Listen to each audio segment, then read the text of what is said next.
there's something here. No, I'm just kidding because I didn't know this good. No. So where are you going? I don't know. You tell me. It's just it's a very quick thing so that Pakistan will do it, but everybody can do it. Yeah. This is just so you're quickly Yeah. when you guys do it in Pakistan, then Pakistan will do it. And everything will He has a good answer. Is that what you want? Yeah, that's what he wants. Well, I'm glad there's a secret between me and you. No, but after the two-state issue was solved. It's not going to happen. There's no two-state solution. It's not going to happen. Two-state solution. Because they don't want.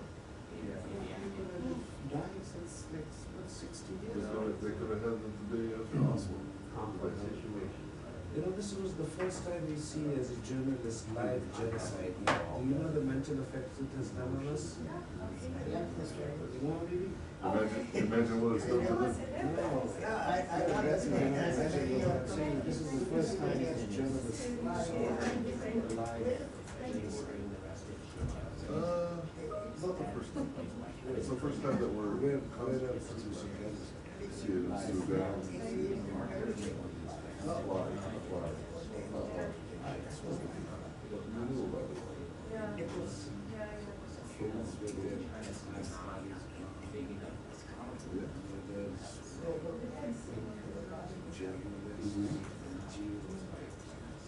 Yeah, I have many friends and colleagues that have gone.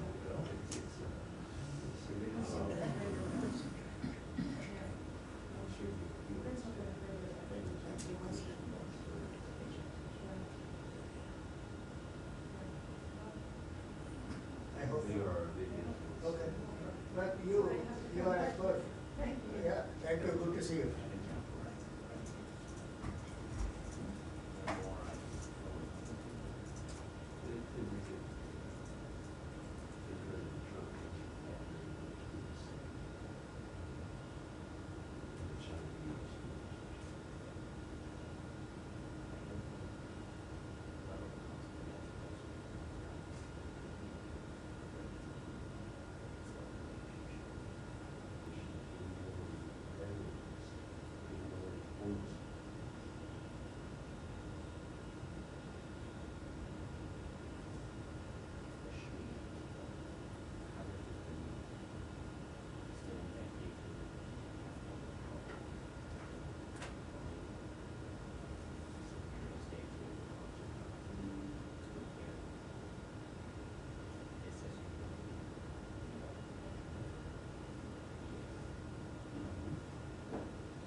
I swear to God, I'll send it. I'm going to take my here.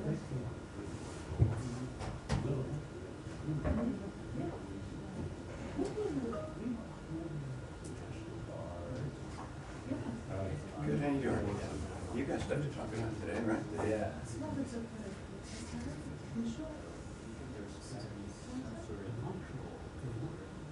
The governor of Michigan also wants to have evacuations for people that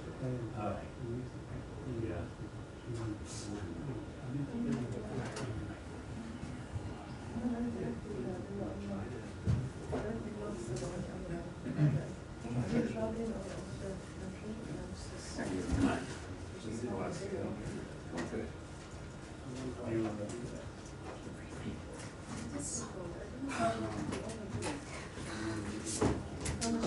under my little hole. So the colleagues didn't Thanks for taking the burden off the rest of Yes. Like that, our event here as well. I think there is.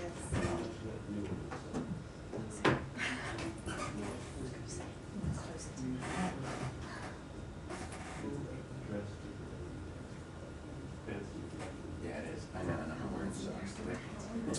So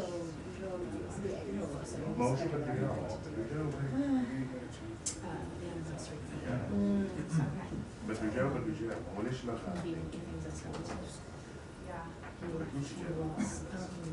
last Friday.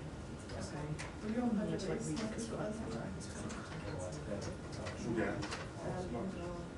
And he doesn't support every operation against the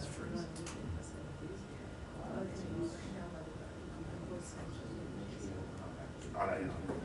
اي والله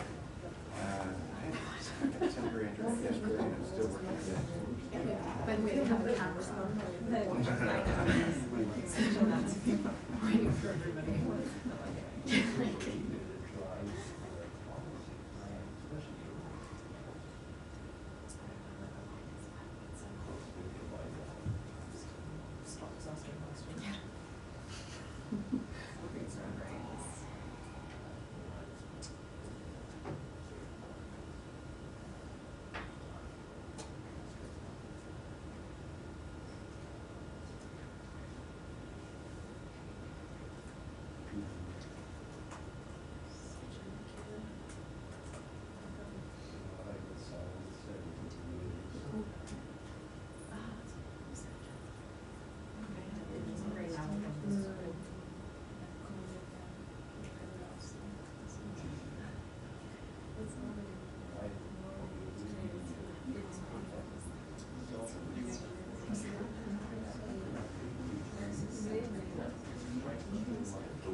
nowhere else space for it.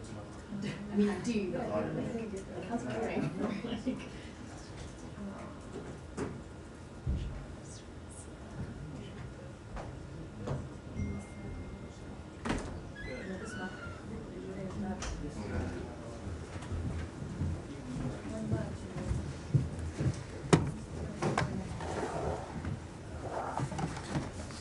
All right. Good afternoon, everyone. Just a brief announcement before we get started. Thank you. This morning, in advance of the President's call with the G7 leaders, the Secretary convened a call of the foreign ministers from France, Germany, Italy, and the United Kingdom. On that call, he discussed with them working together to coordinate a response to Iran's attack on Israel. Further discussed how to coordinate diplomatic efforts moving forward to ensure stability in the Middle East. Secretary then joined the President's call with the G7. I'm sure you saw the readout that the White House issued a short time ago, where they made clear that the G7 condemns Iran's attack on Israel and is working together on a response, including new sanctions. With that, Matt. Not Matt. I'll be Matt today. Really? Go ahead. So Biden said he does not support an attack on Iran's nuclear sites. Is that a red line for the U.S., and are there any others? What's your message to Israel on how this response should look? So the President made very clear what we do not support. I think beyond that, we will continue to discuss with Israel what the shape of their response will be. I'm not going to air all of those discussions privately, but we have made very clear that this was an unprecedented escalation by Iran.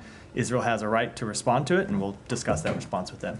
Are the Israelis listening to you? Like, do you have any indications that Israel is even inclined to listen to the U.S. after having made operational decisions on its own that led to success? Look, they're a sovereign country. They do make their own decisions. We talk with them at a number of different levels about what we believe is in their interest, what we believe is in the interest of the region. We'll continue to do that, but ultimately it's up for them, as it is for any sovereign country, to make their own decisions.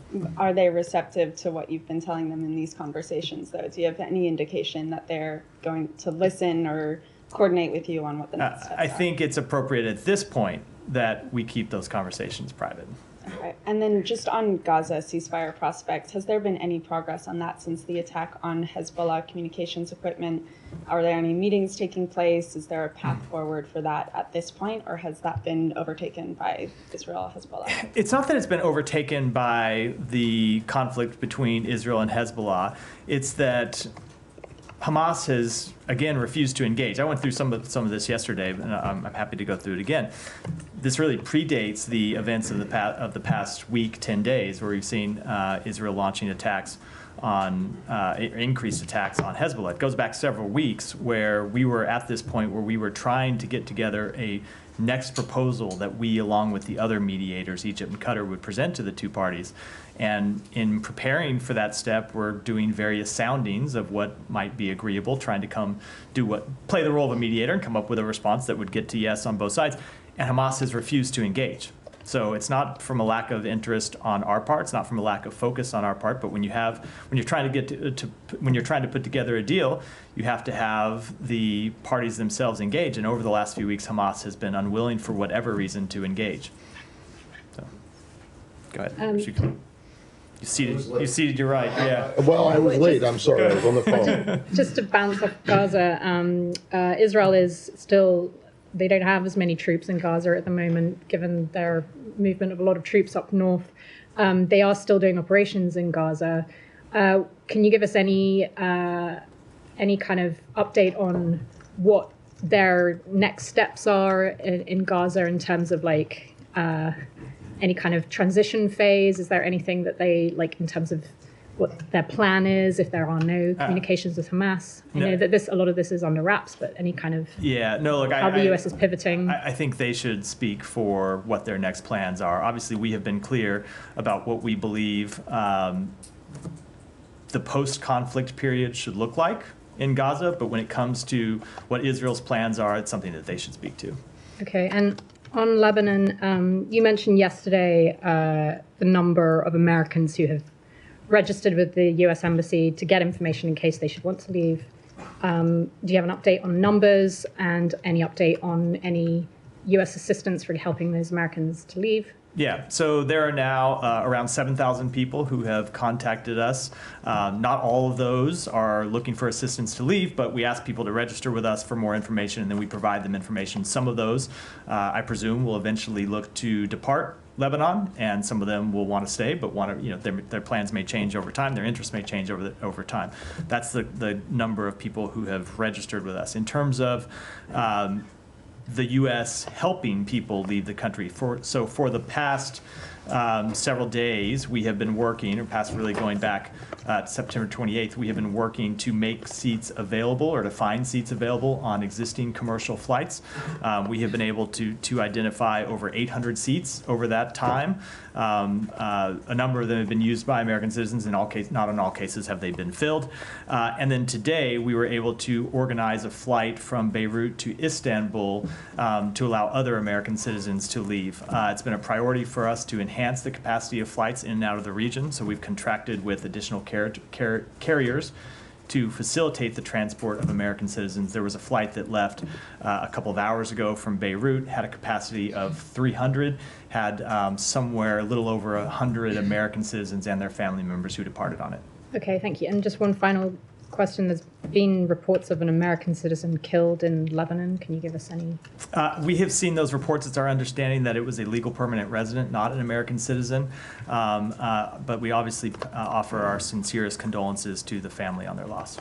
Sorry, just on the flight. Yeah. Flights, excuse me, from Lebanon, from Beirut. There was just one flight today? Just one flight today. And I should add... To Istanbul. Let me just add for context. We do hope to organize additional flights in the coming days, depending on demand. If there is demand for those flights, we hope to organize additional flights. I won't be able to announce them in advance because oftentimes you understand, of course, how difficult the situation is, and times that we'll hope to have flights and won't be able to get them in or out for whatever reason. But I will be able to, after they have occurred, come here and talk about it. Okay, and then you said since September 28th, you managed to secure about 800 seats on existing flights, not contracted flights, but existing flights, right? But you don't have any idea how many people actually took advantage of those seats? I don't. I can try to follow up after the briefing and see if we And can get the exact number. those are all, those 800, so 100 seats that you had secured were on Middle East Airlines? Correct. It's the only commercial carrier currently Right. flying out of Beirut. Okay, and are there plans for more of these contract flights? We are going to look to organize them in the coming days. We're going to keep trying to do both lines of effort. Identify seats on existing commercial flights, and then to the extent there is demand, and we do expect there will be demand at least for the next several days, and then we'll monitor as we go forward. We do expect to organize additional flights out of Beirut. Okay, and then when you mentioned earlier about the Secretary's call this morning with the Quint, I believe it was, Correct. I'm sorry I missed that. Yep. You also said that you guys are still in touch at a variety of levels with the Israeli government. In terms of the Secretary's conversations, when was the last time he spoke to either his counterpart or Ron Dermer, or was it last week yesterday. in New York? Yesterday. Yesterday. Okay. So, and what was the result of that? So the Secretary, along with other members of the administration, had a number of phone calls with the Israeli government yesterday. Obviously, the Secretary was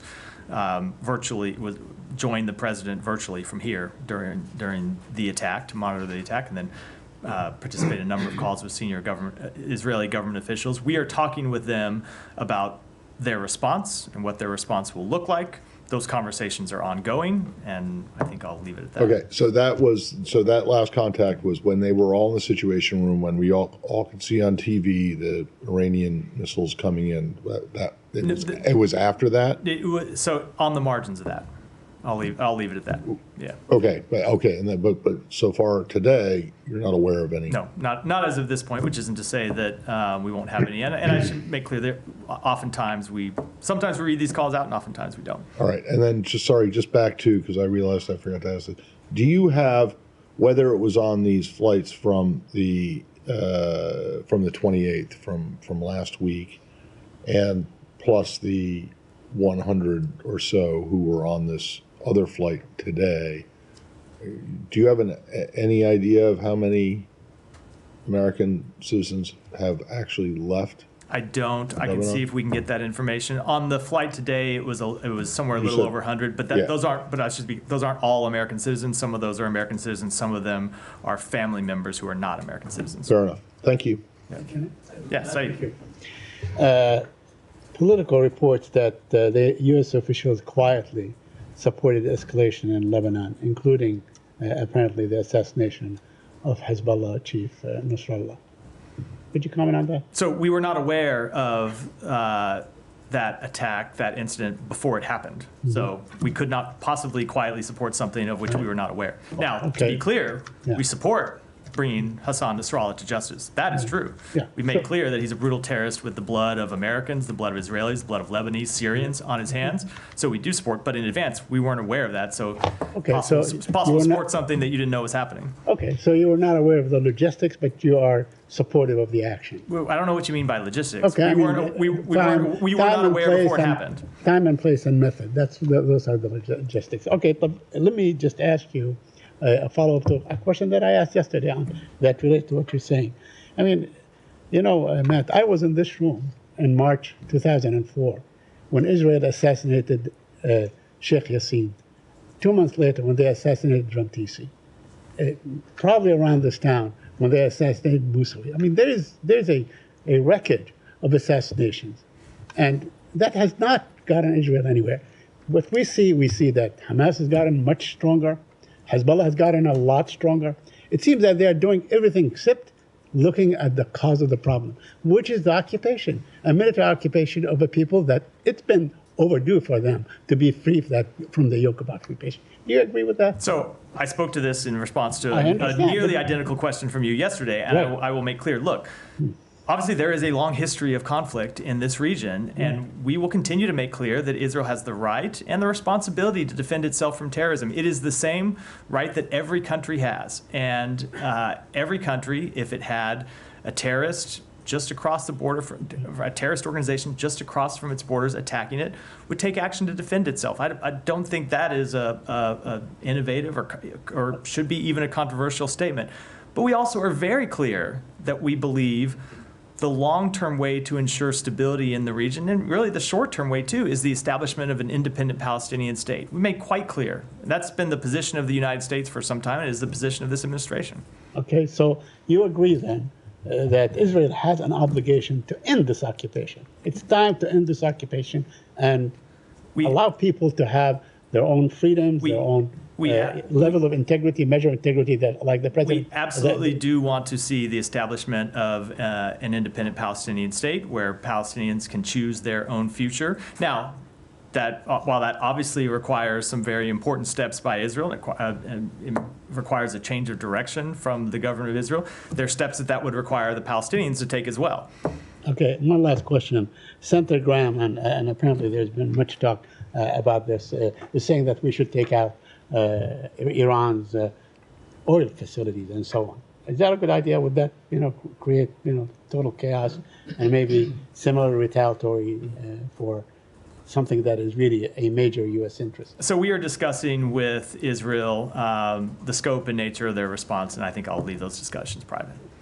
Yeah, go ahead. Come to you next, Tom. Go ahead. I'll just kind of work my way Is the U.S. response to the attacks yesterday by Iran limited to sanctions? And if so, what sanctions are there left to levy against Iran at this point? So we can always look to identify new ways to impose sanctions on Iran or to increase enforcement of our existing sanctions.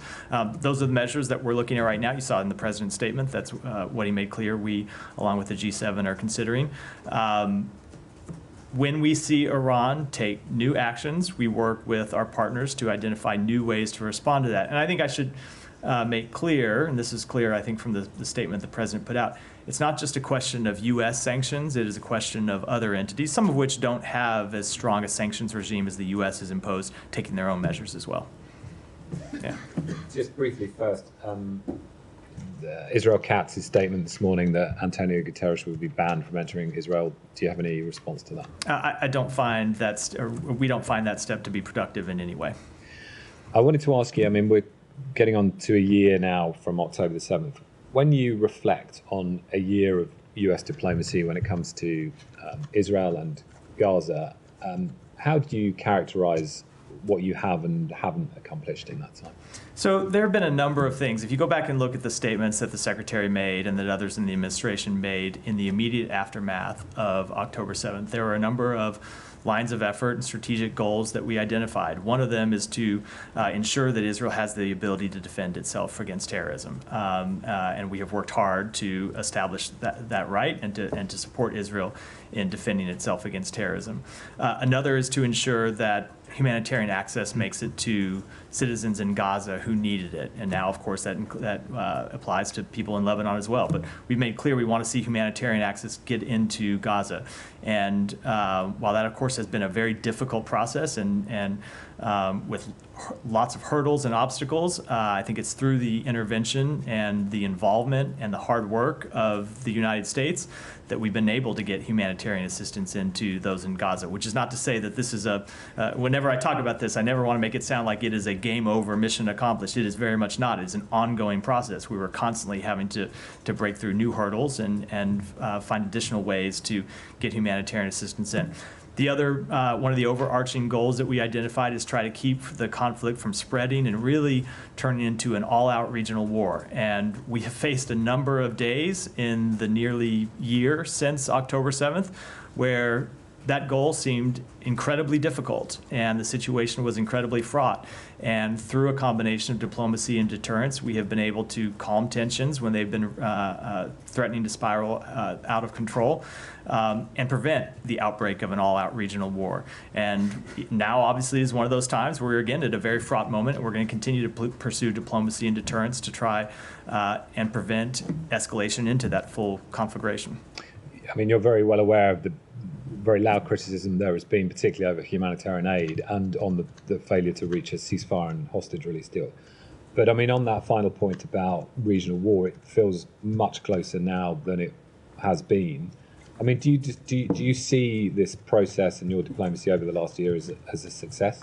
So I will say, with respect to the question about all-out regional war, I was getting those same kinds of questions in April when it looked like we might be very close to a direct war between Israel and Iran. And I made clear at the time, and others in the administration made clear at the time, that while we never make any predictions about what the future is going to hold, we were going to spend all of our time working through diplomacy, through deterrence, through the relationships that we have built with our partners in the region to try and prevent an outbreak of that full regional conflict. And we were successful then, and we're continuing to pursue that today. It's not to say that tensions aren't high. Obviously, this is a region where tensions have been high going back decades. It's not something that started on October 7th. It's not something that, that started at the beginning of this administration. So I will let others pass judgment on the success of our efforts. I will say that from our standpoint, we will continue to work to try to advance those goals.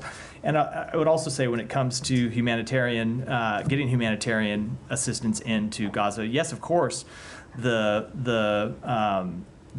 results have not been sufficient. The outcomes have not been sufficient. There are things that we're trying to improve all the time.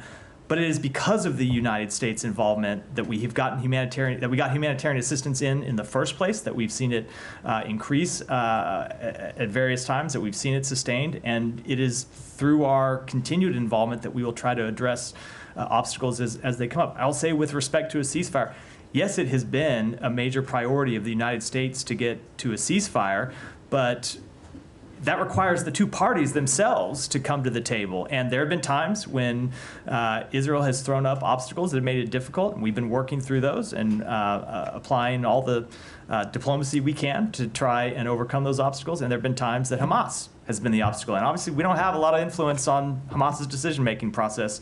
There are others that do, Iran chiefly, and it's I would hope that others in the region would step up to the plate as well. Obviously, that's not what we've seen them do. And finally, I just wanted to put to you, Ronald Reagan's diary entry for August the 12th, 1982 describes how he phoned Prime Minister Begin of Israel and told him to stop bombing Beirut, or the US-Israel relationship would be endangered. I mean, to the accusation that you have simply not used leverage to get what you want, what do you say to that? And bearing in mind some precedents like that. So there have been a number of times over the course of this conflict where direct U.S. intervention with the government of Israel has led them to take steps that they were not previously doing, to take steps when it comes to humanitarian access, to take steps with regards to the shape of their military operations. I'm not going to speak to all those publicly. Some of them have been reported over time. But I do think it is often simplistic to reduce the calculus of other countries, to reduce the understanding of what's happening to the bilateral relationship between any two countries. Every country in this region is a sovereign country that makes their own decisions based on their interest. That was true before October 7th. That remains true. The United States will continue to work to advance its own interests. Will continue to work to advance peace, advance stability in the region. But ultimately, all of the countries in the region, this includes Israel, this includes other countries, make their own decisions. They're responsible for their own decisions. They're responsible for the consequences of those decisions. I mean, Reagan did stop the bombing Begin stopped it 20 minutes later. Now, I think we have made clear on a number of occasions with the government of Israel what we believe. And there have been times when our intervention has led to direct action by the government of Israel. There are times when they have disagreements with us. And by the way, that was true in the Reagan administration, too. There's no administration that you look back through history will tell you that they have a perfect record in influencing any other country's behavior or decision-making. There are times when we make our opinion known to the government of Israel and they act on it. There are times they disagree. It's true with other countries, and that was true in other administrations, both with Israel and other countries as well. Alex, go ahead. Thank you, Matt. I'll keep going. I understand you don't want to talk about sanctions, but to help us understand its scope, what is the ultimate goal, the targeted goal in it? Is it just to express your anger or to actually take away from their capability? So I'm not going to really, you're right, I'm not going to discuss sanctions that we have not yet announced. You saw the president make the statement today that we are working with the G7 on sanctions, but our goal continues to be to hold Iran accountable, and they are one tool in our diplomatic arsenal. We'll continue to use them. May I ask about Ukraine? Is it Sure. Totally. Or why don't we do this? Why don't we keep Please come going back and we'll to come back Ukraine. to Ukraine? Yeah. I have several questions on Iran and Lebanon. First, on Iran, why is the U.S. against Israel attacking their nuclear sites? So we have made clear for some time that we do not want to see a full-blown regional escalation. Israel has a right to respond to what happened yesterday. It was an unprecedented action by Iran to launch nearly 200 ballistic missiles at Israel, a state-on-state attack, the likes of which we haven't seen, directed against Israel from Iran. And so Israel, of course, has a response. And we are going to continue to discuss with them what that response might look like. But we don't want to see any action that would lead to a full-blown regional war. And on Lebanon, are you talking to Israel to keep the airport open and not bombing it? So I'm not going to talk about any specific site, but we have made clear to Israel that we do not want to see civilian infrastructure targeted. We don't want to see, obviously, civilian sites targeted. The airport is playing a crucial function in helping get American citizens out of Lebanon, as well as citizens of other countries who want to be able to leave, and we think it's important that the airport stay open for those purposes. And did you understand from them the scope of their military operations in Lebanon and their goals there?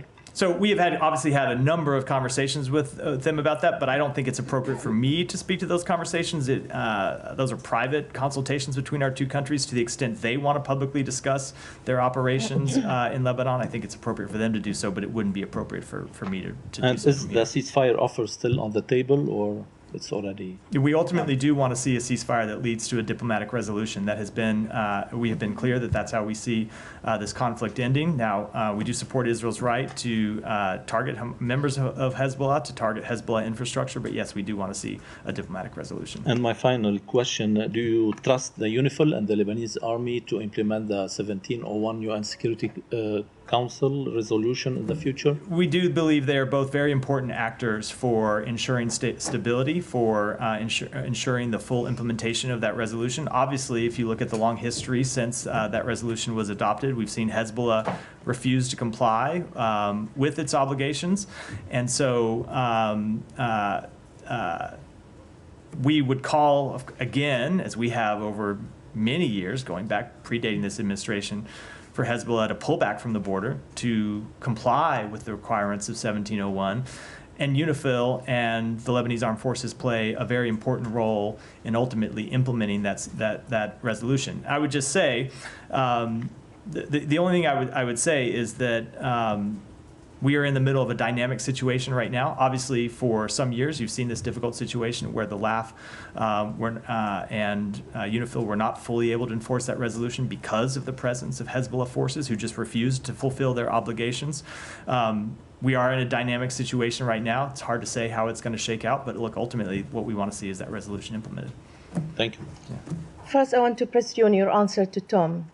Israel declaring the Secretary General of the United Nations a persona non grata. We're not talking about the head of UNRWA. We're talking about the head of the UN itself. You said, your answer to him, you said that's not productive. You don't think that this is delegitimize an international body that provides an essential work, humanitarian work for civilians during this current war, whether it's in Gaza or Lebanon? But we don't think it's a productive step at all, precisely because of the reasons you identify, which is the UN does incredibly important work in Gaza. It does incredibly important work in the region. And the UN, when it's acting at its best, can play an important role for security and stability. So we think it's important that Israel be able to engage with the UN. One of the things we've always said that Israel needs to be cognizant of throughout this conflict is its standing in the world. And steps like this are not productive to improving its standing in the world. Sure, but do you condemn it? I mean, my point is, can you use any leverage to reverse this decision? Because So I have made clear. I don't always like when people put other words in my mind or in my mouth. I've made quite clear what we think about this, and let's see what happens moving forward. Okay. The second question is. The Secretary and you often say that Israel has the right to defend itself, but how it does it, it matters. So this morning, there were 6 first responders were killed in Lebanon, civilians. In Gaza, it's over 40,000, 70% are women and children. In Lebanon, is 1 million people are homeless. So when he says how it matters, if there's no consequences in Israel, doesn't his word carry no weight? Does it mean that is really a statement for public consumption? No, absolutely not. Why? Absolutely not. Look, wars have horrific consequences. They always have. They always will. And these wars have had horrific consequences for the people of Gaza and now for the people of Lebanon. It is why the U.S. has worked so hard to try to reach a diplomatic resolution to the conflict in Lebanon. And what you saw going back months is Hezbollah refusing to stop its attacks on civilian targets inside Israel. It's why we've tried to reach a ceasefire agreement in Gaza that would ultimately lead to the guns being silenced, hostages coming home, humanitarian assistance surging in. We will continue to pursue both of those things. But in each of these cases, it is just a little more complicated than the question concedes. It is more complicated when you have terrorist groups that hide inside civilians. When you look at the death of Hassan Nasrallah last week, where was he? Was he on a military compound? Was he on a compound that Hezbollah built where there were only members of Hezbollah? No, he was underneath a civilian apartment building.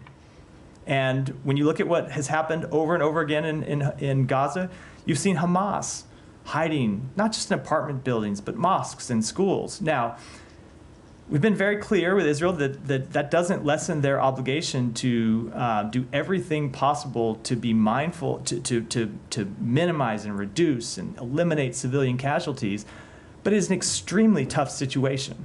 It's every military in the world would face extremely challenging circumstances trying to take on a terrorist organization that was committed to targeting civilians, not just targeting members of the military, but targeting civilians. And at the same time, they do it hiding among civilians. That's what makes the situation so difficult. And just finally, do you see this current escalation and a military conflict as a result of U.S. failed diplomacy, or is it Netanyahu's government trying to drag the U.S. into a bigger war? So again, it's a little bit of a simplistic question about a complicated situation. There are two parties to this conflict. I don't know, it's a simplistic question. Israel is one party to this conflict, and Hezbollah is the other party to this conflict. When you look at the conflict in the north, it's a conflict that Hezbollah started on October 8th, that they could have ended any day since then. It's not a conflict that Israel starts, it's a conflict that Hezbollah started, that they could have stopped by stopping firing rockets. So I will say, as I said in response to an earlier question, we've been at similar situations over the past 12 months where situations were incredibly high and it looked like we might get into a full-scale war. And the combination of our deterrence and diplomacy and the hard work, not just of the United States, but our allies and partners in the region has been successful in preventing that from happening, which is never a prediction of future success. But to us, it tells us that we ought to stay at it and keep working and stay at the diplomacy and the deterrence, work with our partners. And that's what we are going to continue to do. Yeah, go ahead, and then I'll come. Very specific one. Because you have been talking about, you've been asked about 1 year on, you talked about how one of the challenges that the US faced was to help get more aid in. Reuters has been reporting that sources who work in aid delivery say that Israel has introduced this new customs rule that makes individuals who are delivering aid now have to sign forms to say that they, to accept liability for false information. And then there's lots of individuals working on delivering aid who don't want to sign it because they fear they could be legally liable if any of that aid falls into Hamas's hands. And as we know, aid has fallen into Hamas's hands. It has apparently had a knock-on effect and is reducing the amount of aid that's being delivered, particularly in the last 2 weeks and particularly via the route from Jordan. Do you have any comment on that? Are you aware of that impact? I'm not going to comment on that specific report other than to say that our Special Envoy for Humanitarian Issues, Lise Grande, has been working on a number of potential obstacles to the delivery of humanitarian assistance, including intensely over the past week, 10 days, including some new measures that we've had to respond to and that we have been working on. And I will just, and it's not just Lise, it's others from the State Department across the government who've been working on those. I will just make clear, Israel has an obligation under international humanitarian law to ensure that humanitarian assistance makes it to the people in Gaza, to ensure that there are not unnecessary barriers to the delivery of humanitarian assistance, that is their obligation. It's not the United States telling them that, it's their obligation under international humanitarian law, and we expect them to comply with that obligation. Thank you. Go ahead. I promised I'd call on to him. I'll come to you next. Go ahead. But just before I start my questions, I have a follow-up on Michelle and Said's question regarding the oil facilities and nuclear facilities in Iran. Do you consider them legitimate targets? Because they are civilians' infrastructure, isn't it? Look, I just don't think it's productive for me or appropriate at this point to talk about our ongoing discussions with the government of Israel. It's clear that this was an unprecedented escalation by Iran. Israel has the right to respond to it.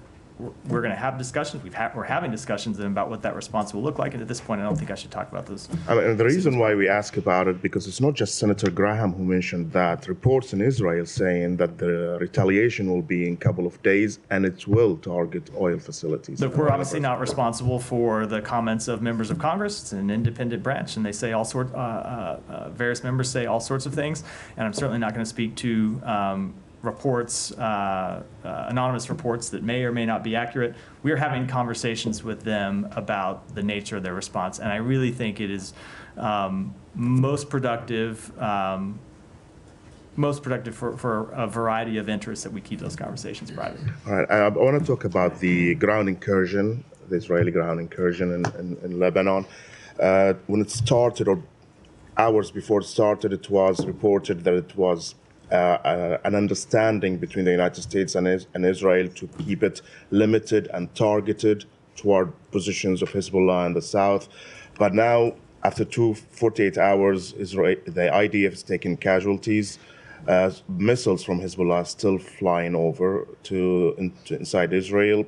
Does this risk that this limited incursion turns into a full-blown invasion to southern Lebanon? Look, there has always been the risk, even before. Even before these limited incursions began, there's always been the risk of a full-blown war between Israel and Hezbollah, and it's something that we have been engaged with for some time. So, and if you look at history, the history of Israeli invasions of Lebanon and how those have rolled out, and how Israel has occupied Lebanese territory for extended period of time. Everyone here is well aware of the history of this region, and it is why we are continuing to work ultimately to pursue a diplomatic resolution to this. I don't want to try and predict what the future's going to bring, because it's impossible for anyone to do that, let alone me.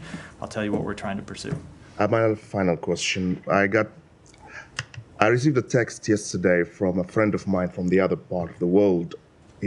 She was in shock that for her it seems that the United States is so weak and helpless in influencing Netanyahu. I know that I asked similar question about it yesterday, and your answer was that they are sovereign, they take their own decisions, but you are involved in that area militarily as well. You defend them, you shot down missiles that directed at them, but you don't seem to influence them even to your interest. And a lot of people in the area, in the region there, lost faith, and there are a lot of talks about that you're not actually trying to, you're just complicit, and all that you talk about de-escalation and a humanitarian situation and all that is just a smoke to allow Israel and enable it to do whatever it wants. Well, I obviously don't agree. And I will say, when it comes to the answer that I gave about them being a sovereign country, it's not my answer, it's reality.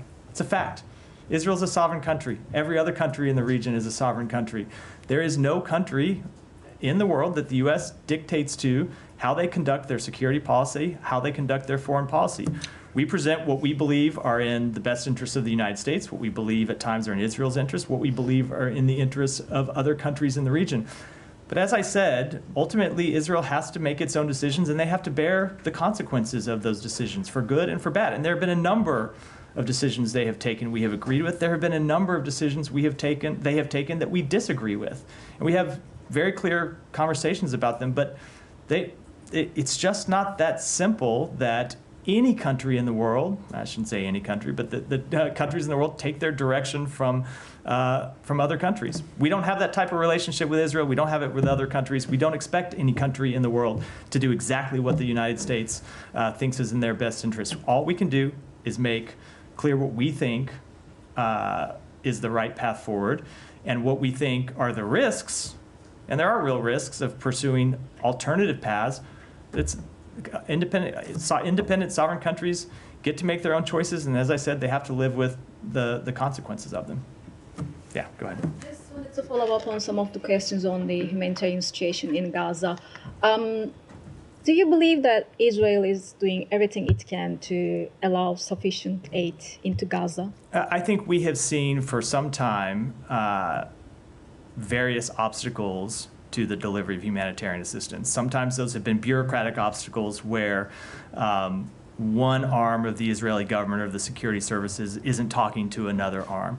And we've tried to work through those. At times we've seen security hurdles that we don't agree with. So provisions that Israel puts in place that are supposedly to improve security inside Gaza that we actually don't think will have that effect and that we think are counterproductive. And we engaged with them to try and get those measures reversed or in some cases modified. Sometimes Israel has very real concerns about smuggling or they have concerns about diversion. And we work with them to try to make sure those concerns are addressed, but in a way that doesn't keep humanitarian assistance from coming out. And do you have any update on the number of trucks entering Gaza and Israel? I know the UN makes that number available every day. I don't have it at my fingertips here. Yeah. Thank you, Matt. Since the killing of Hassan Nasrallah, the mood in Iraq is the mood of anger and mourning. So soon after the attack yesterday, the Iraqi resistance group, they issued a statement and said, if the U.S. get involved into this conflict, so all American facilities and interests in the region will be a target for us. And how do you view this, and what response do you have for this resistance group in Iraq? So we have made very clear a couple things. Number one, that no entity in the region should use this moment to target American interests, and that we will defend American interests and American personnel in the region. And have also made clear that the forces that are in Iraq are there at the invitation of the government of Iraq, and it is the government of Iraq that must bear the first line of responsibility in holding any entity that seeks to target U.S. forces accountable for those actions. And some Iranian-backed elements in Iraq get involved into this conflict. They joined the Houthis and the Hezbollah in attacking Israel. So there's a big fear in Iraq and in the region that Iraq might be the next destination of this conflict. Do you have the same fear, and what will the U.S. do in preventing the expansion of this conflict into Iraq? Well, so we are going to continue to pursue diplomacy and deterrence to try and keep it from expanding. But I would say we, of course, have been concerned for some time about the various proxy groups that Iran funds, arms, and controls throughout the region. That includes in Iraq. The Iranian proxy groups inside Iraq that play a major destabilizing force inside that country. And so we will continue to defend our interests there, and we will continue to work to try to lower tensions. But of course, we're concerned about the role that proxy groups play inside Iraq. So two really brief things. I remember Camilla's question about an American being killed was that in the West Bank or in Lebanon? In Lebanon. Okay, and it's an LPR. It's an legal. Not an American. Not an American citizen. That's the only one that you're aware of, right? Correct. Okay, and then secondly, just on the whole PNG and Guterres thing. You said that you didn't think this was helpful in any way. Well, why? Are you aware that the Secretary General wanted to visit Israel? Yeah, do you know when the last time a Secretary General visited Israel?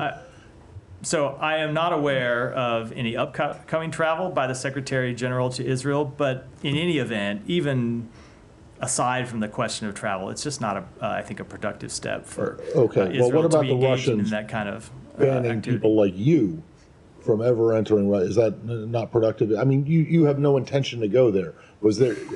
So I can imagine that you would say, well, this is pointless. Oh, too bad. I'm not going to be able to go to Sochi on my next vacation.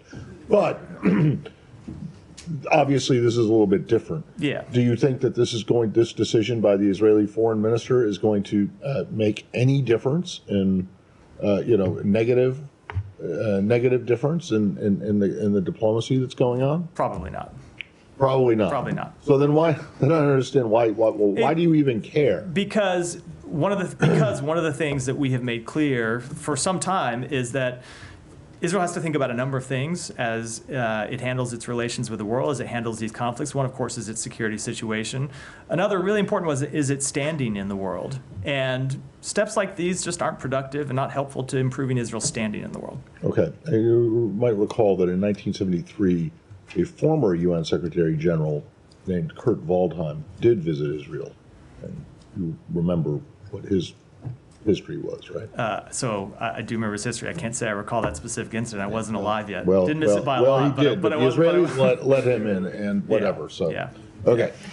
All right. Can I just follow up just on Sure. one point on that very briefly, but just to ask if you're aware, because Philippe Lazzarini of UNRWA, and I asked him about this at UNGA, United Nations General Assembly, about visas for lots of UN workers in Israel. And he talked about a lot of restrictions, not just UNRWA, but other UN agencies. People are really, having limits put on visas, some not being able to get in, a month or 2 months at a time, which appears to be having quite a big impact. I mean, are you guys aware of that? Are you saying anything? Yeah, it has been an issue for some time, and on a number of occasions we have intervened with the government of Israel to get visas approved so humanitarian workers could make it into Israel and ultimately to visit Gaza. It has been at times a problem, and we have intervened directly to make clear that humanitarian workers need to be allowed in to do their job and have seen their visas approved. That's not to say in every case they've had visas approved, but in a number of cases we have seen that happen. Yeah. We only have time for, let me come to Alex. I said I'd come here and then we have to wrap in a few. Thank you. A couple of questions on Ukraine. I want to start with the reports about the largest mass execution of Ukrainian POWs in Donetsk. Do you have any reaction? Ukraine started investigation. So, they have murdered 16 of them. So we have seen the reports. I don't have any independent information with which to confirm that. I think it's appropriate that Ukraine conduct the investigation that they've announced. But obviously speaking generally, we've seen Russia commit horrific acts since the beginning of this conflict. On the victory plan that you guys have received last week, so about 1 week after that, did Ukraine have the Secretary's blessing to move forward to start implementing its victory plan? So the victory plan that Ukraine presented is not just a question of actions that Ukraine would take. It's a question of actions that other countries around the world would take as well. Ukraine hasn't detailed that victory plan publicly yet, so I'm not going to do so from here. It's appropriate for them to do so. But we took that plan, we reviewed it, we saw a number of productive steps in it. We're going to engage with them about it. They have been watching the Middle East last couple of days. They have been seeing that it's in fact possible to help non-NATO ally to shoot down missiles. I know, yeah, and I had this discussion last time, but Helsinki Commission called Ukraine's right to shoot back. What was the? Helsinki Commission called it the common sense. So to ease your restrictions, that's a common sense. Is that the opinion that you share, you will subscribe? So we have made clear that we support Ukraine's right to defend itself, not just in words, but in deeds, and we have provided them with the equipment they need to shoot down missiles. If you look at the air defense systems that we have provided, including an air defense system that we announced, a new air defense system that we announced just last week, we've actually provided them with that capability, and we'll continue to provide them with that capability. Yeah, thank you. So for Italian television, I have a question. We are at a very important point in the Middle East that can change it forever at the moment. So what is the position of the US in terms of more military support, more diplomacy? What are we trying to reach at this stage? We are trying to pursue all of the goals that I outlined earlier in response to Tom's question. We are trying to ensure Israel has the right to defend itself against terrorism. We are trying to mitigate the humanitarian effects of conflict, and ultimately we're trying to see this prevent this conflict from spreading into all-out war. Can I do a follow-up about the G7? Regarding the talks that were ongoing this morning with the G7, what did you ask to the European allies? So that was a call that the president held. The secretary attended, but the president held. I would leave it to the White House to speak to that call in detail. But one of the things they did discuss, and put this in the public readout, is coordinating together on a response to Iran's actions, including sanctions. Israel? Thank you. All the way in the back. Thank you. Hi, Matt. Yeah, you. Yes. There's no one behind you. Back to the incursion in Lebanon. Shortly before the Israelis gone into Lebanon, the president said he is comfortable with the Israeli troops stopping their operation. Now that they are in Lebanon, I'm wondering what is the United States going to do? Are you going to give advice to the Israelis in terms of how they prosecute their operation, or you're simply telling them to act with restraint and act proportionately? We are going to continue to have discussions that I won't read out privately about doing what they can to ensure that they can degrade Hezbollah and prevent Hezbollah from being able to launch attacks into Israel, as they have been doing since October 8th, and of course that they were doing for a number of years before that. And we're going to continue to press on them the need to make decisions that are in not just their short-term but their long-term strategic interests. Go ahead, John. Thank you. Thank you, sir. Secretary Blinken met with Indian Minister Jay Shankar yesterday. Could you provide some details, like what kind of message conveyed to him regarding the involvement of Indian agents in assassination attempt on a U.S. citizen, and anything about violation of human rights and religious freedom? So the Secretary discussed our enduring commitment to deepening bilateral ties, to coordinating closely on regional and global challenges, to advancing cooperation on critical and emerging technologies. I'm not going to make all of the details of those conversations private, but of course we often raise human rights in our discussions with governments around the world. So former Foreign Minister of Pakistan, excuse me, Bilal Bhutto Zardari accuses Shehbaz Sharif government of corruption and mismanaging $400 million meant for flood victims. And a big portion of this aid was provided by the United States. So is there any check and balance when you release funds for specific causes? So this is something we take very seriously, not just in Pakistan, but anywhere around the world where American taxpayer dollars are used and where there's an urgent humanitarian interest at stake. Both state and USAID employ a rigorous system of monitoring and evaluating in the provision of assistance, and we discontinue assistance when it is observed to be misdirected or misused. Sir, Pakistan recently secured a loan of $7 billion from IMF. Finance Minister says that without the support of United States and some other countries, it was not possible. Your thoughts on the economic recovery of Pakistan? Let me take that one back and get you an answer. Thank you. Go ahead here. And then Thank you, Matt. Yeah.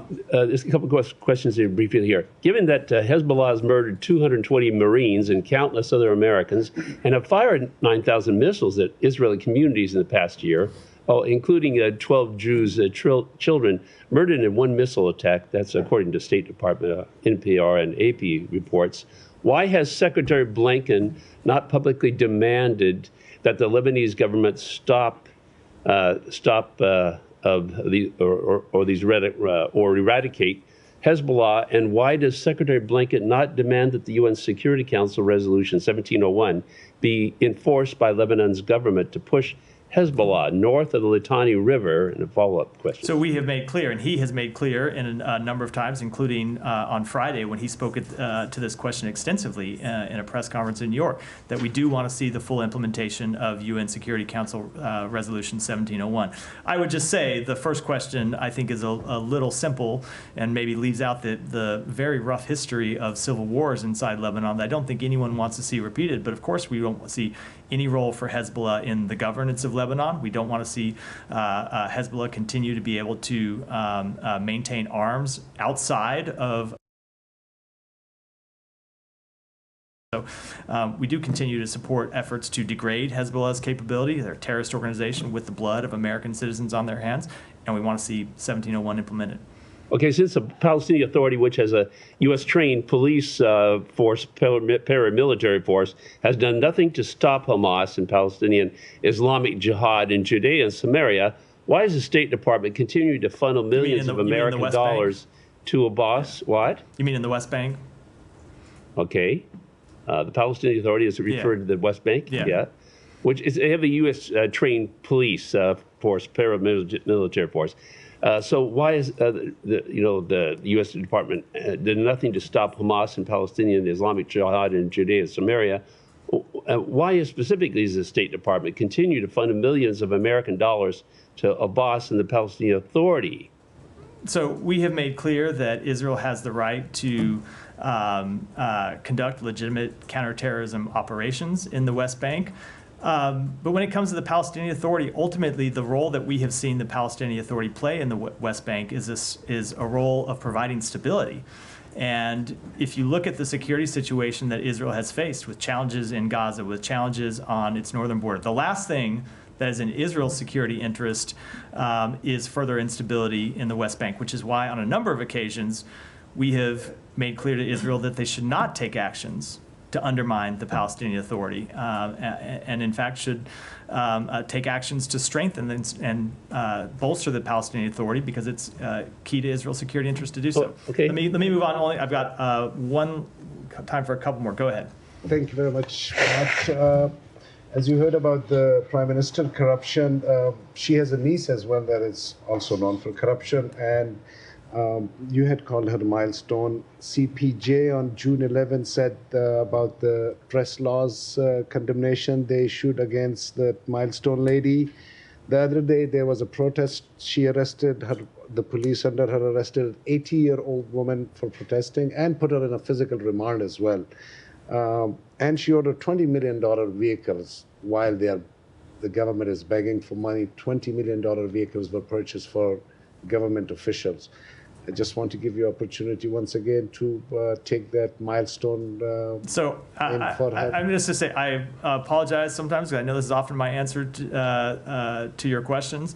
I am not tracking any of the details that you laid out for me here, so of course I'm not able to comment on them. Okay, there's this one extremely popular scholar named Dr. Zakir Naik, who has been literally kicked out since Prime Minister Modi took over in India. He's visiting Pakistan right now, and he has floated this idea while looking at this whole Middle East situation that the Muslim countries should also have something on the lines of NATO. Would the U.S. support an idea like this, where at least the Muslim countries, whether it's one Muslim country like Iran is doing some... So I haven't seen any serious proposals along those lines, and I think it's a well, I'll leave it at that. Okay, just one last question. Just one last question. Balochistan Bar Association president yesterday said that the Chief Justice should not get extension beyond 25 October. Today there was a big lawyers' protest rally outside Supreme Court. This extension in the judiciary, does the U.S. at all look at it with weird or no? These are ultimately questions that are for Pakistan to decide. With that, we'll wrap for today. Thanks so everyone. much, Matt.